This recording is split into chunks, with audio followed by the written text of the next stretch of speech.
This is problem 1018. It's on page 420.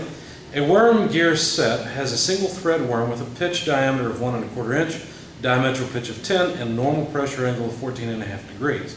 If the worm meshes with a worm gear having 40 teeth and a face width of 5/8 inch, compute the gear pitch diameter, the center distance, and the velocity ratio. If the worm gear set is transmitting 925 inch-pounds of torque at its output shaft, which is rotating at 30 RPM, compute forces on the gear, efficiency, input speed, input power, and stress on the gear teeth. If the worm is hardened steel and the gear is chilled bronze, evaluate the rated load and determine whether the design is satisfactory for pitting resistance. Okay, that was a mouthful. We've got a lot of information here. Let's jot down what we're given and solve it one step at a time. So the number of teeth on the worm is 1 since it's a single start worm. The diameter of the worm is 1 1/4 inches. The diametral pitch is 10 inverse inches. The normal pressure angle is 14.5 degrees. The number of teeth on the gear itself are 40. The face width of the gear is 5/8 of an inch, and the torque being transmitted is 924 inch-pounds force. The speed of the gear is 30 RPM, and the worm is hardened steel, while the gear is chilled bronze. So there's the information that we're given, and we're supposed to start off in part A with finding the diameter of the gear, the center distance, and the velocity ratio. Let me check myself there, make sure I've got all of that right. Yes, that's correct. Okay, so let's start there. The diameter of the gear is pretty straightforward. It's just the number of teeth on the gear divided by the diametral pitch. So that's 40 divided by 10 inverse inches, so that is 4 inches. So there's the diameter of the gear. The center distance is the diameter of the worm plus the diameter of the gear over 2. We were told the diameter of the worm is 1 1/4 inches. So if we add 1 1/4 to 4, you get 5 1/4, which when you divide by 2 comes out to 2 5/8 inches. The velocity ratio is pretty simple. It's the number of teeth on the gear divided by the number of threads on the worm. And so that's 40 to 1, which is just a 40 to 1 ratio. So that takes care of the first round of questions. The next thing we're supposed to find is, I'll read it again from the statement.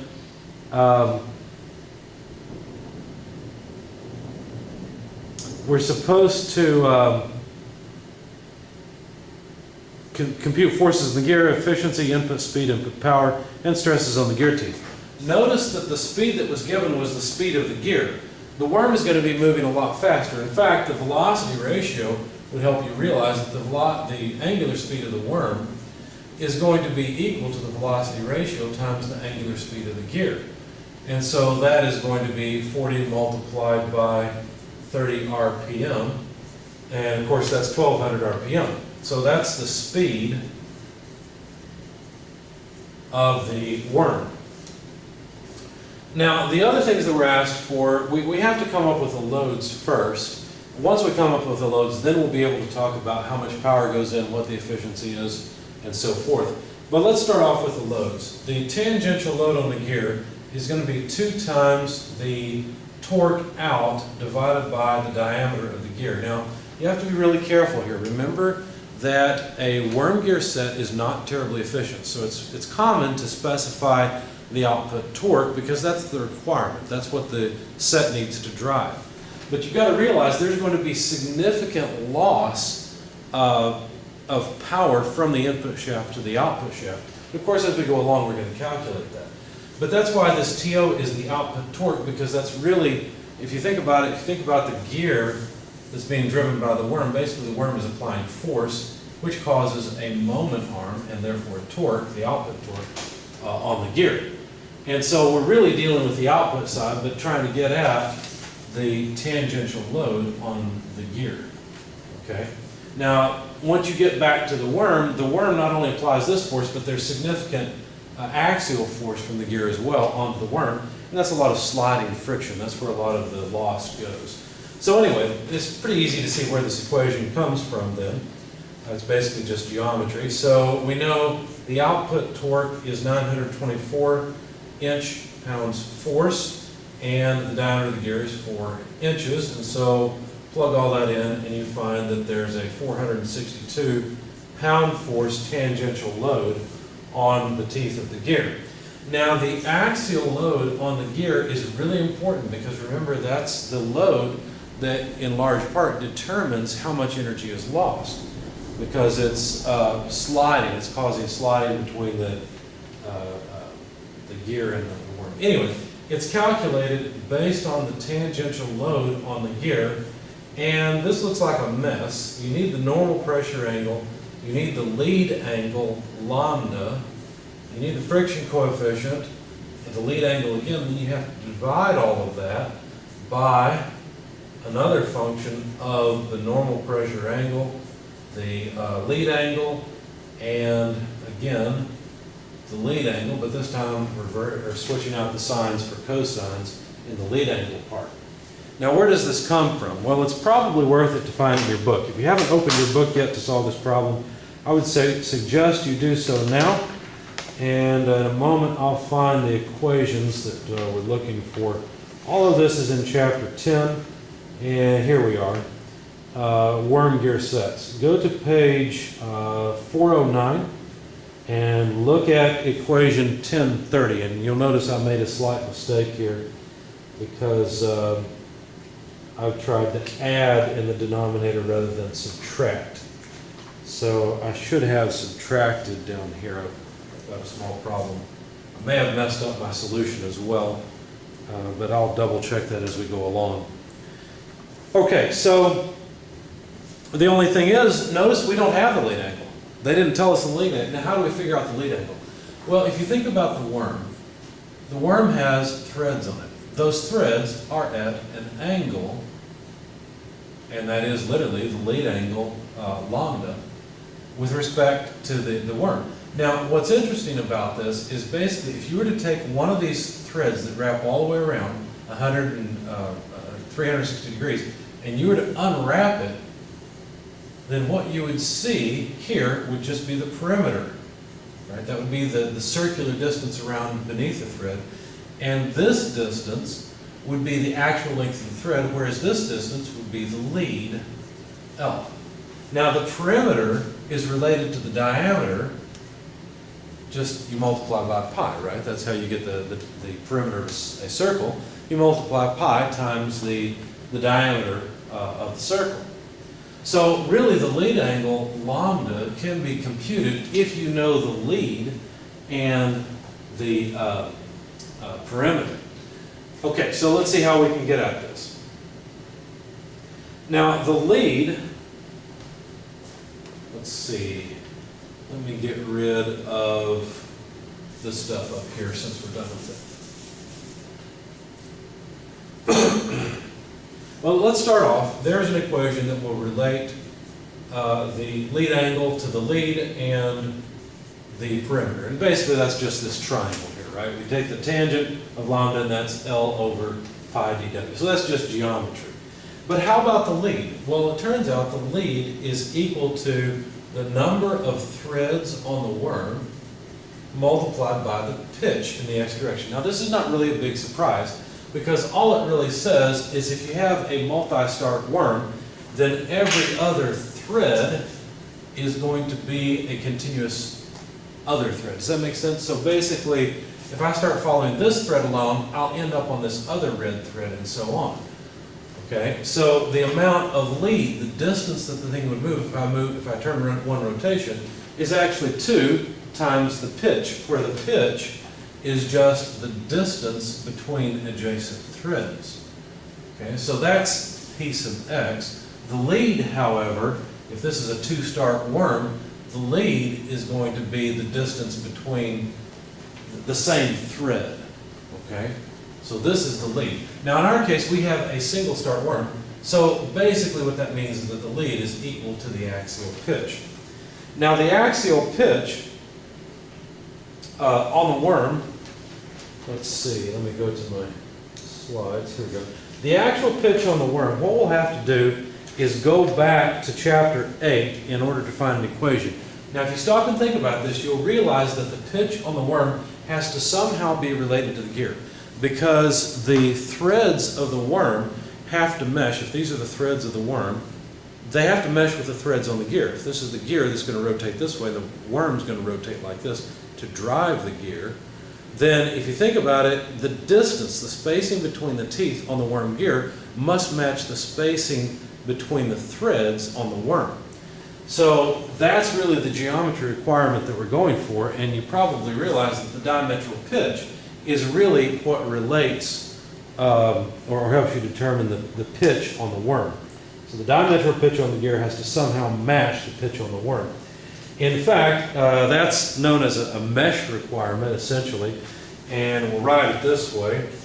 The axial pitch on the worm, just piece of X, I've just added a symbol W to make it clear that I'm talking about the worm, but you could put a W here as well if you want, must be equal to the circular pitch on the gear.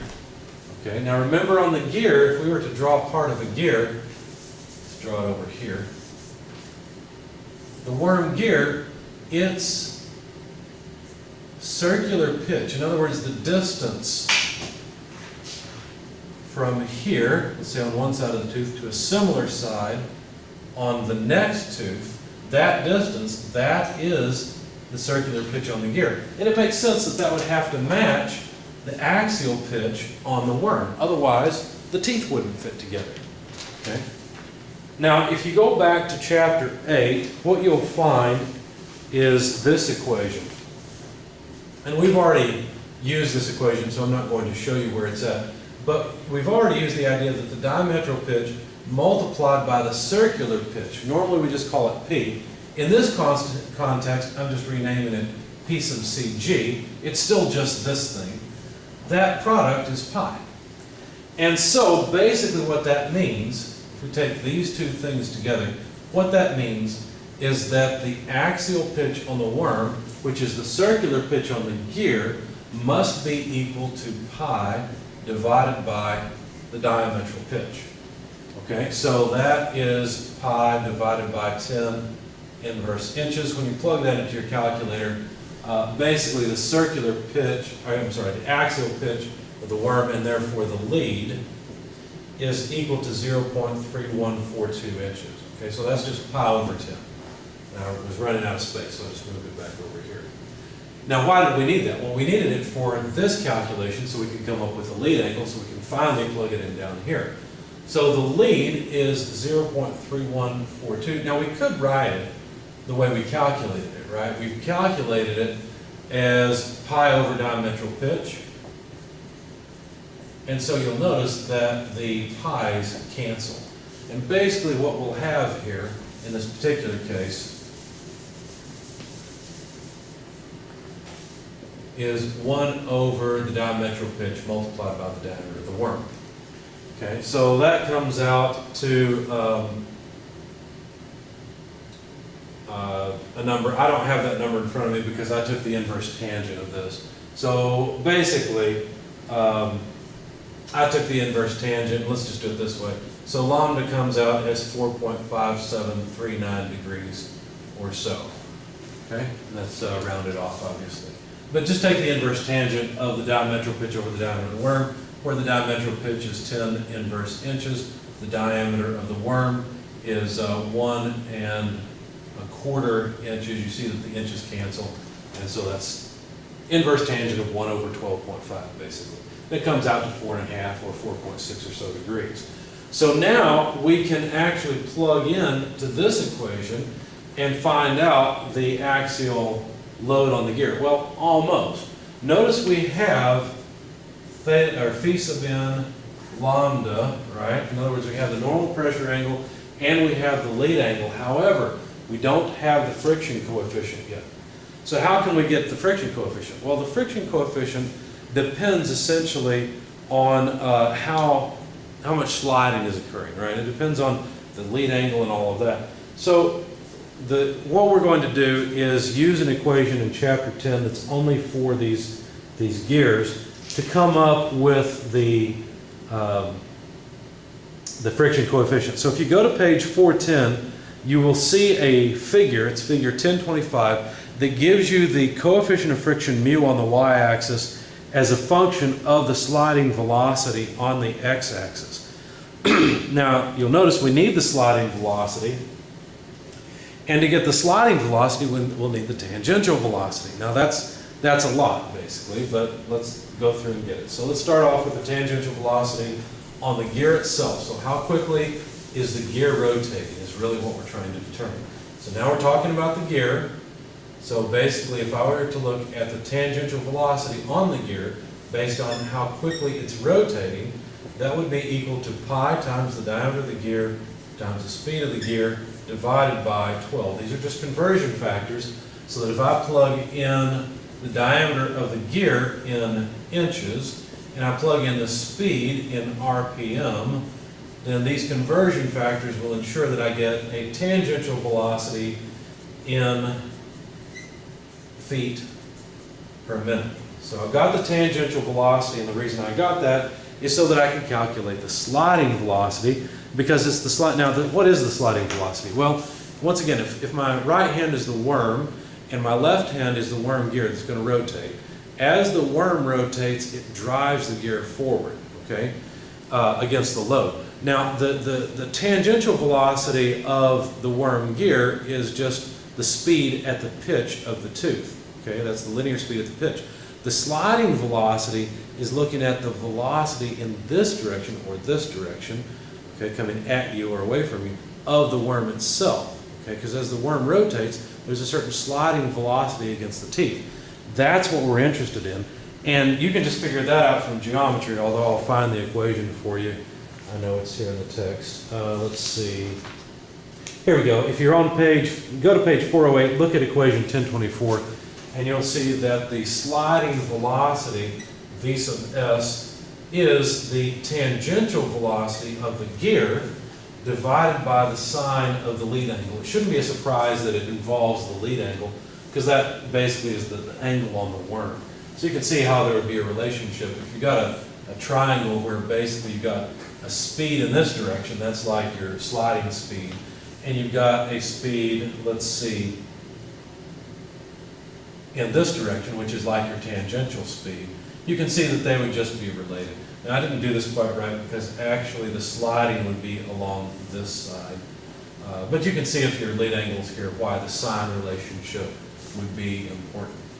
Okay, so that's where this comes from. So the sliding velocity then is 31.4195 feet per minute divided by the sine of the lead angle, which is 4.5739 degrees. Now that sliding velocity comes out, let's see. Yeah, oh, I see. I'm dividing by sine. So I'm going to get a small number here. That's going to make this go up a lot. I was worried because I got a large number, but it does make sense. So 394 feet per minute is the sliding velocity. Okay, so that's the velocity along this angle. It's the relative velocity essentially between the teeth of the gear and the thread on the worm. The sliding velocity is more than 10 feet per minute, in which case we have to use a particular equation. Now, if you notice on the figure there's a scale change, you could just read it off. Let's do that just for the sake of sanity check. So let's see. I'm going to hold this up to the camera so you can see it. I'm back on page 410. So I'm looking for a sliding velocity on the x-axis of 394 feet per minute.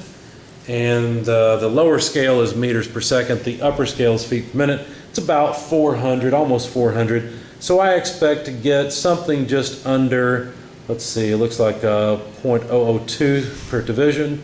So 0.0034. I expect a coefficient of friction a little bit less than 0.0034. Now the equation that I will use is the equation for that line, and that's given, let's see, here it is. Go to page 409 and you'll see for higher speeds Equation 1027 is given, and it's just a curve fit is all it really is. But it says mu equals, well, I'll just write it for you. It says that the coefficient of friction mu, we don't need this stuff anymore, for more than 10 feet per minute is 0.103 e to the negative 0.110 times the sliding velocity, which itself is raised to the 0.450 power. And then you have to add 0.012. Okay, now the sliding velocity we're going to plug in will be 394 because you have to plug it in the units that the equation is designed for. Now, if you stop and think about it, you'll realize, well, wait a second, is there a metric equation? And in fact,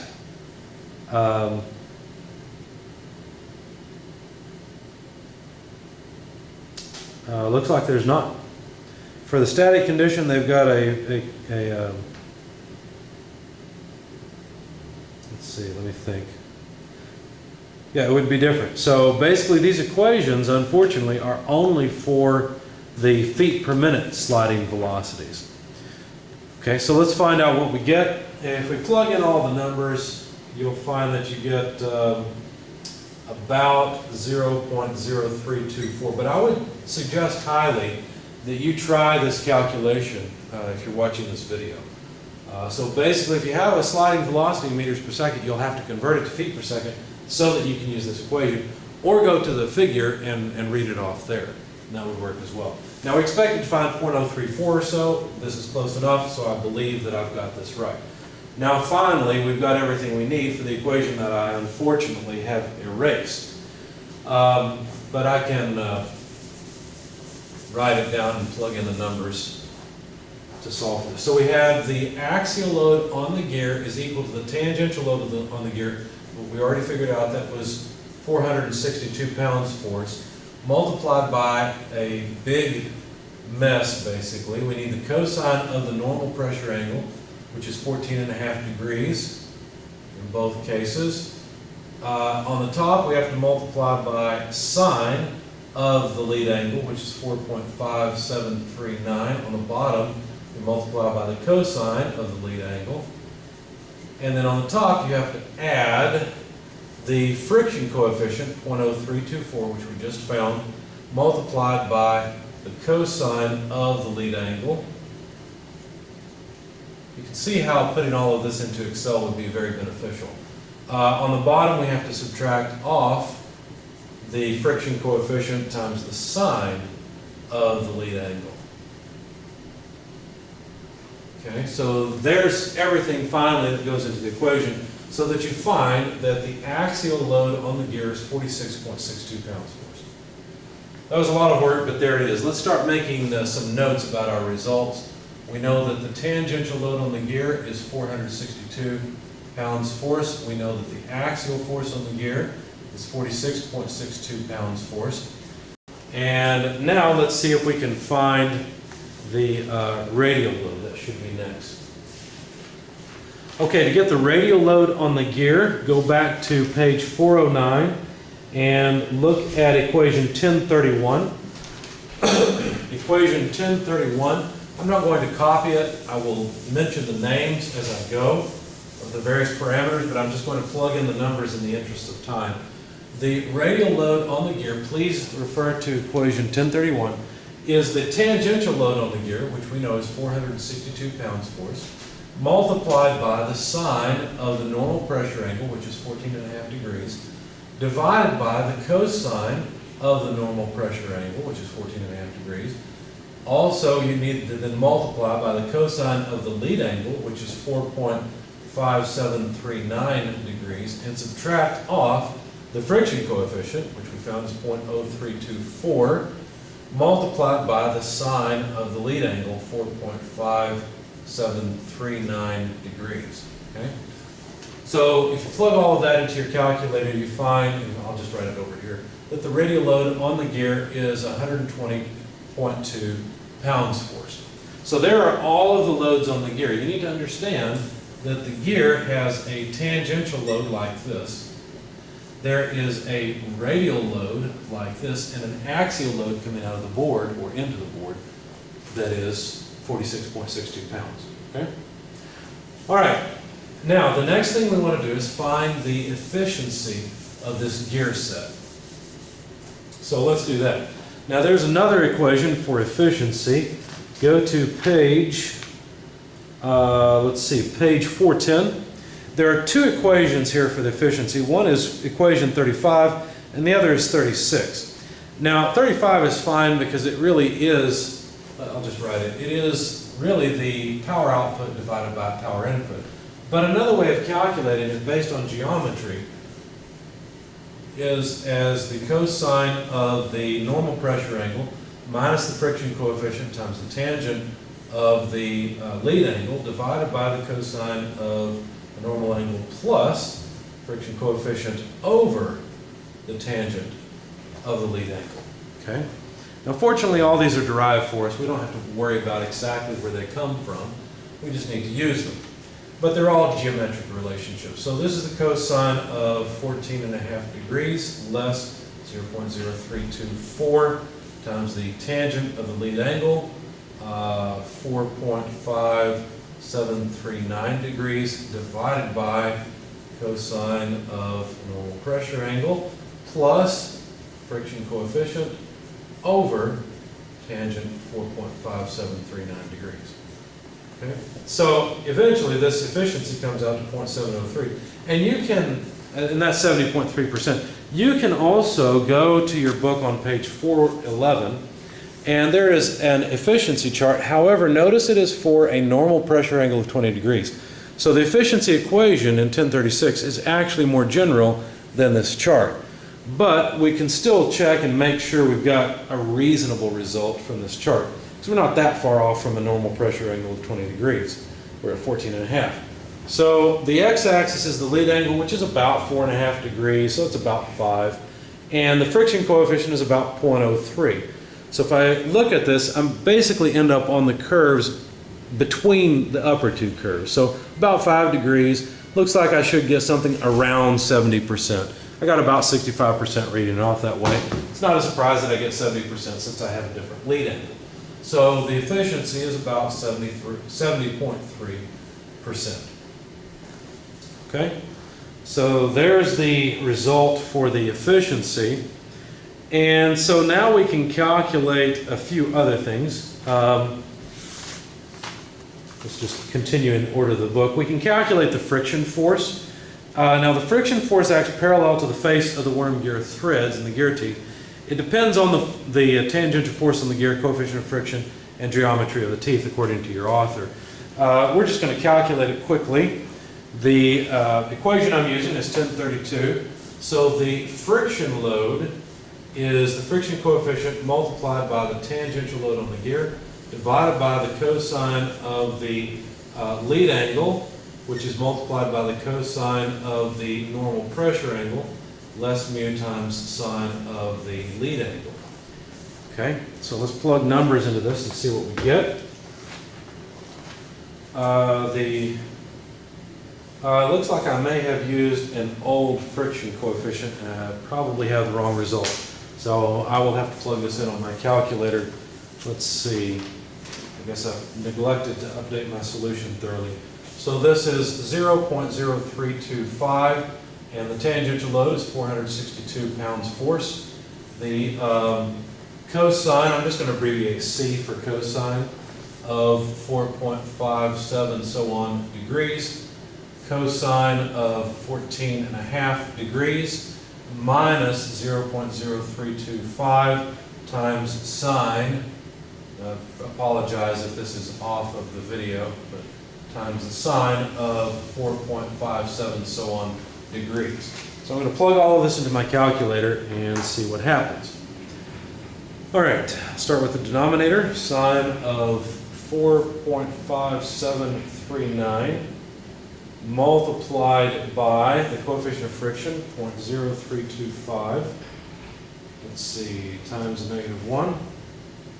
I'm in degrees, so that's a good thing. I have to add cosine of 14.5 times cosine of 4.5739. Okay, and that gives me the denominator. My denominator came out to about 0.925 or so. So it's about 1. I'll invert it and multiply by 0.0325 and multiply by 462. And I got 15.015. So the friction load is about 15.015 pounds worth. Probably too many decimal places, but you get the idea. Okay, so now I can calculate the power loss. If you turn the page to page 410, the power loss is given by equation 1033. And the way that looks, it looks like all these are going to change just a bit. Let's not forget the efficiency. I want to use that in a moment. The efficiency is 70.3%. I don't want to forget that. But the power loss is equal to the sliding velocity times the frictional load divided by 33,000. And that's just a conversion factor. And that conversion factor is there so that you can plug in the sliding velocity in feet per minute, the load in pounds force, and end up with power in horsepower. So the sliding velocity, looks like I did not write that down. Let's see, make sure this is right and not affected by anything else.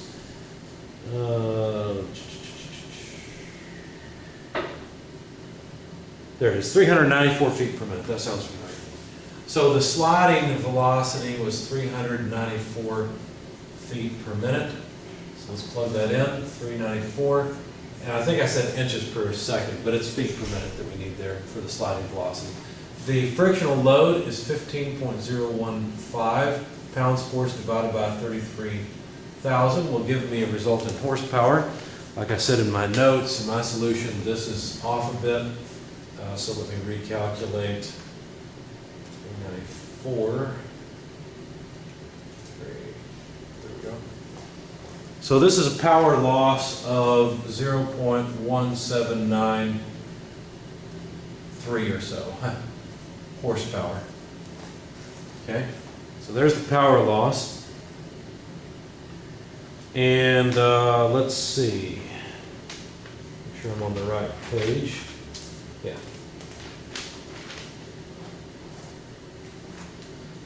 The power input should be equal to the power output plus the power loss.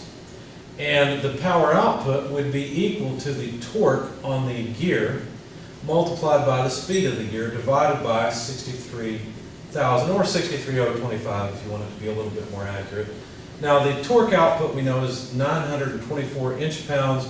The speed is 30 RPM. With the conversion factor of 63,000, we'll get a horsepower out of this, and it's 0.44 horsepower. So if we add up the 0.44 horsepower with the power loss, then the power input must be, let's do it this way. So power output, 0.44 horsepower plus lost power, let's just call it 0.18 horsepower, that's close enough. Then we get 0.62 horsepower is the input power. Now let's verify that all of this works. Let's see, the efficiency should be the power output over the power input, and so that should be 0.44 over power input 0.62. Got a small mistake in my notes, so let me just do it on the calculator. 0.62, and that is 0.7097 or so. So you can see that the 70 point, well really this would be 71.0%. That's reasonably close to the efficiency that we've got here. I've got a bunch of round off in many places, and that's why there's a difference. Okay? But it matches, so this works. So the efficiency is about 70% or so. Okay, so let's see. That should be all that we were asked to find essentially for part B. Let's verify forces on the gear, efficiency, input speed, input power. Oh, stress on the gear tooth. So we've got one more piece to find, and that is the stress on the gear tooth. So let's see, go to page 413 and look at equation 1037, and you'll see the equation for the stress on the gear teeth. Let's see, is there anything we want to save here? I think we've got mainly what we need. I am going to write down the power loss, 0.1793 horsepower, and note that we verified the efficiency, and that should be most of what we need. Okay, so looking at equation, what did I say, 1037? Yeah, 1037. The estimate for the stress on the gear teeth is just approximate, but it's good enough for what we're doing. So it's W sub D divided by Y, which is a geometry factor, face width, and the normal pitch. Yeah, the normal circular pitch. Okay, W sub D is called the dynamic load on the gear teeth, and the geometry factor phi, Y is really the Lewis form factor. And you can find a table for the Lewis form factor on page 413 as well. I'll hold it up to the camera. It's table 10-5. Okay, so table 10-5, if you know the normal pressure angle, you can look up the geometry factor or the Lewis form factor, Y. When you do that, you find that Y is just 0.100. So that one's easy. The face width is known, and to get the numerator, W sub D, you have to take the tangential load on the gear divided by the velocity factor. So this is where we're going to come up with a velocity factor, a modifying factor for the load. Okay, now the dynamic factor KV is a lot easier to calculate for worm gear sets. It's just equation 1040. Okay, so we're basically on page 413.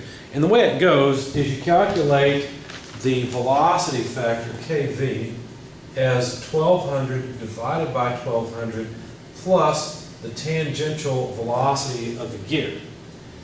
Okay, remember we've already calculated the tangential velocity. Now you may want to make a note on this equation, which is number 1040. You may want to make a note that that tangential velocity has to be in feet per minute for this to work out properly. So we had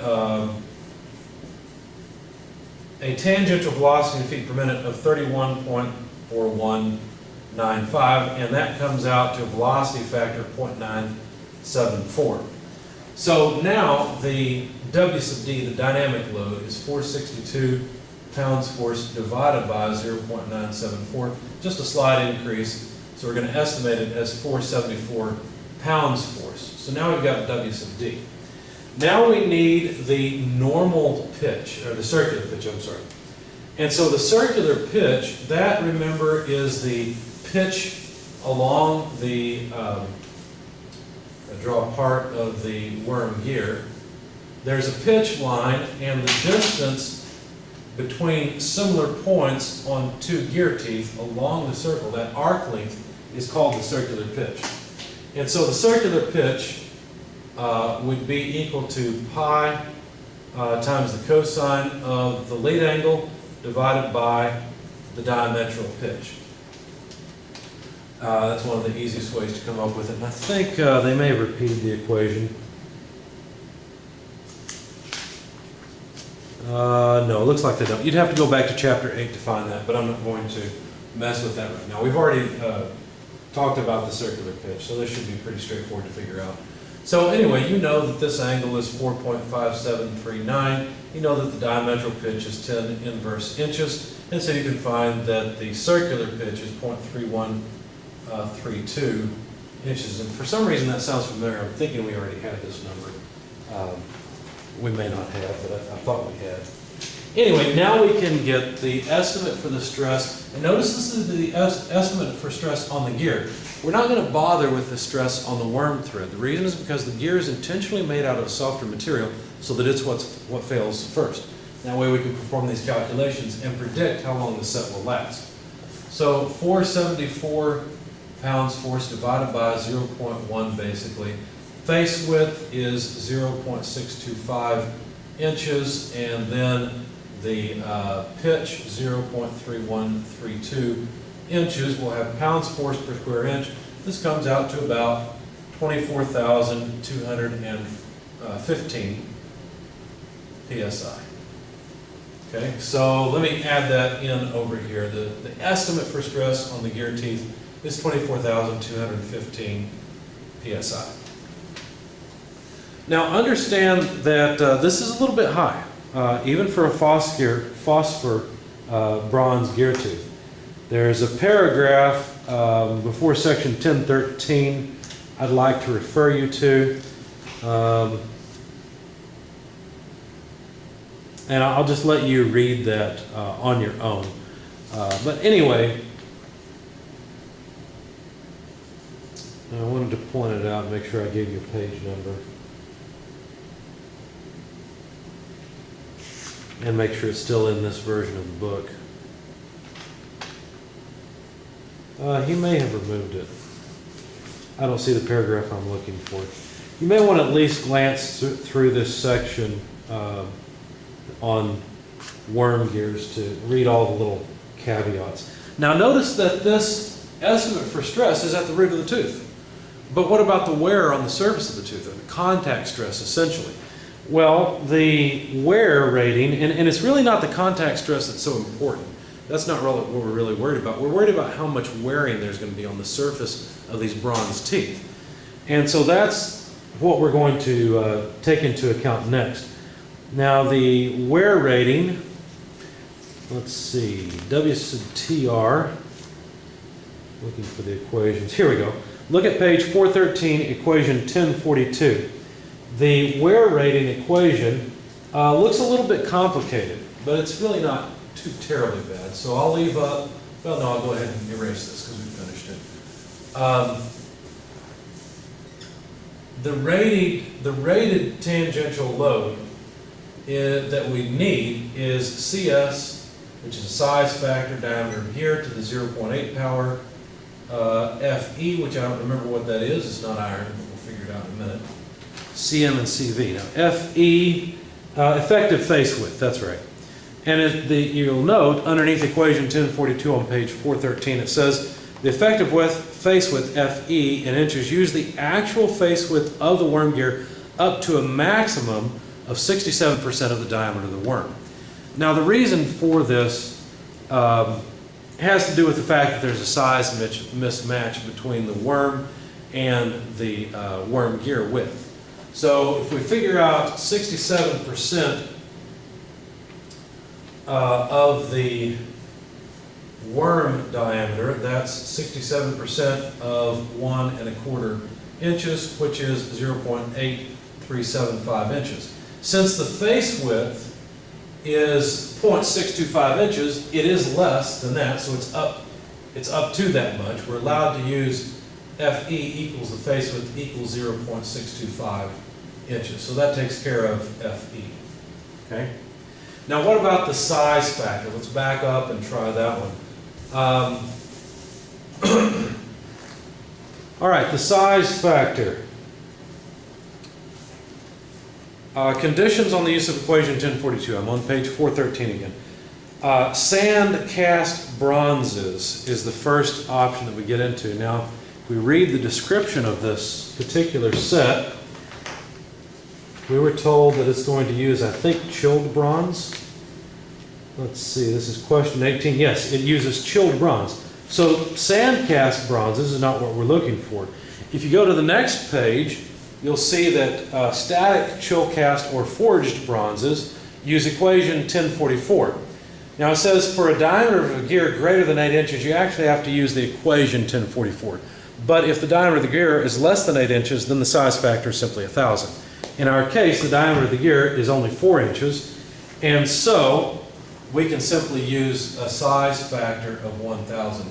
Now before I forget it, I'm going to start writing these in. This is 0.625 inches. Of course, the diameter of the gear is 4 inches. What else do we need? We need CM. Now, what is CM?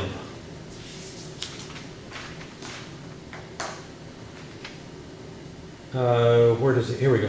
It's the ratio correction factor. Basically, it's a factor based on the fact that there's a gear ratio that relates the worm to the gear.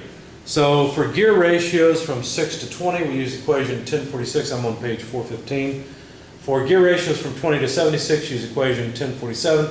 And for gear ratios greater than 76, use equation 1048. In our particular case, our velocity ratio, or our gear ratio, is 40 to 1. And so the equation we need to use for CM is equation 1047. It looks like this, 10107, negative gear ratio squared plus 56 times gear ratio plus 5145 to the half power, or in other words, the square root. Okay? Now, obviously, we're going to put in 40 for our gear ratio.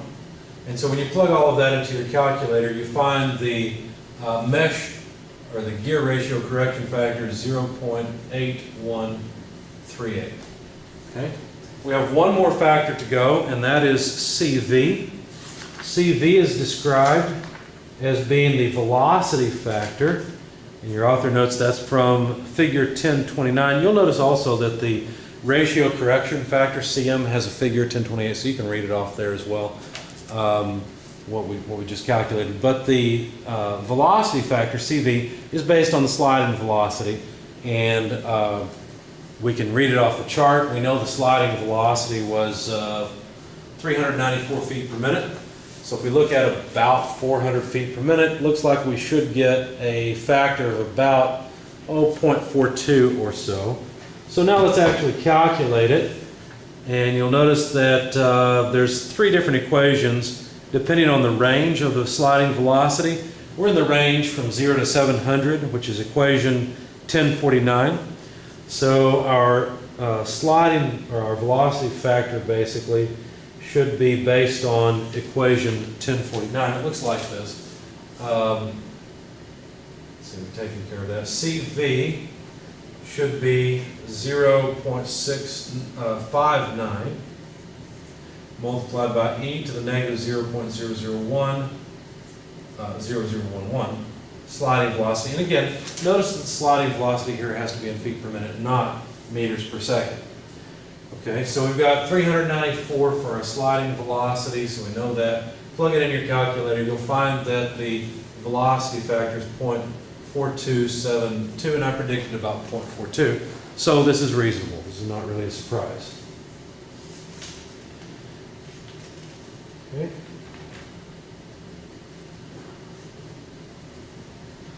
All right, so if we want to get the wear rating that's required, we'll have to multiply 1,000 times, of course this is 4 inches to the 0.8 power, plug all that in the calculator, and so WTR, the rated wear for the weighted wear requirement, basically based on our load, is 658.9 pounds force.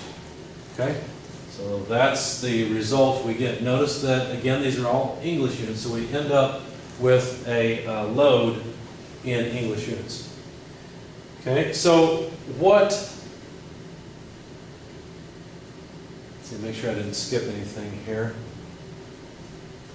Yeah, now, one more thing. We have to ensure that these equations are applicable. And go to page 415 under heading 6 in the right column. You'll notice it says the proportions of the worm and worm gear must conform to the following limits, defining the maximum and minimum pitch diameters of the worm in relation to the center distance for the gear set. So basically we have to ensure that these equations match, that all the stuff we've used are valid. So we have to verify in equation 1052 and 53 that what we're going to get here is valid, and I skipped that part. So looking at equation 1052 and 1053, the maximum diameter of the worm is the center distance to the 0.875 power divided by 1.6. And when you plug the center distance, remember we had the center distance before, I neglected to write it down, but it's just the diameter of the worm plus the diameter of the gear over 2 at the pitch. It was just 2.625 inches, 2 and 5/8 inches. So that's what we're going to plug in for C. When you do that, you find that this is 1.454 inches, and the minimum diameter of the worm is C to the 0.875 over 3.0. When you plug that in, you find that's 0.776 inches. Now the diameter of our worm is 1 1/4 inch, so it does fall in between these two, which means that this is a valid result. Okay, so we just had to verify that the equations we were using would work. Okay.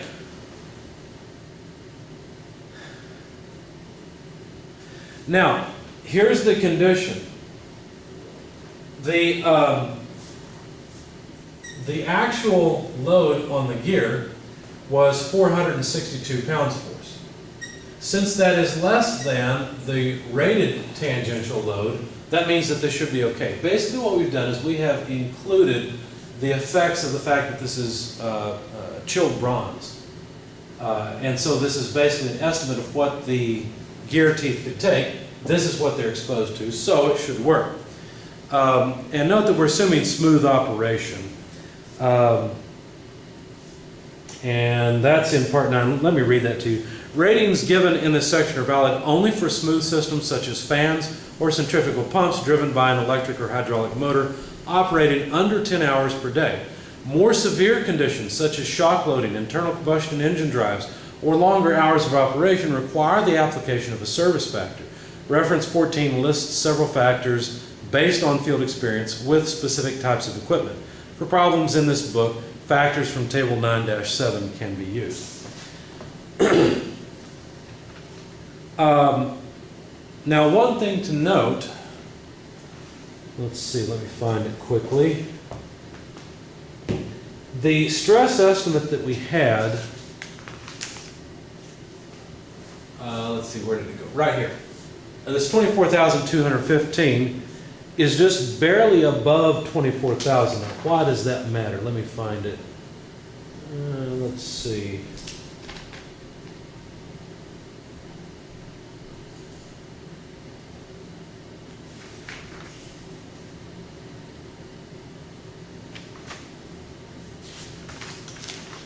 I had it a moment ago, I thought.